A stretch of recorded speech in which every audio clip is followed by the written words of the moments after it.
இன்றைக்கி சங்கடகர சதுர்த்தி, அதனால் பிள்ளையாருக்கு சுண்டல் கொழுக்கட்டை வச்சு பூஜை பண்ண போகிறோம். 1 மணி நேரம் ஊற வச்சு பச்சரிசியை அரைச்ச மாவை இட்லி பாத்திரத்தில் போட்டு ஆவி காட்டி எடுத்துக்கணும்.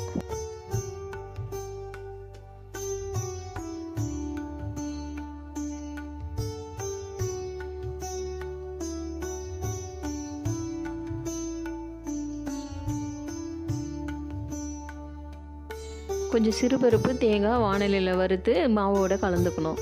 ஒரு பாத்திரத்தில் கொஞ்சம் வெல்லம், ஏலக்காய் பொடி, அரை கிளாஸ் தண்ணி ஊற்றி பாகு பதத்துக்கு வந்த உடனே வடிகட்டி மாவோட கலந்துக்கணும். எல்லாத்தையும் கலந்து கையில் கொஞ்சம் நெய் தொட்டுக்கிட்டு கொழுக்கட்டை பிடிச்சி மறுபடியும் ஆவி காட்டி ஒரு 10 நிமிஷத்தில் எடுத்துட்டால் கொழுக்கட்டை ரெடி.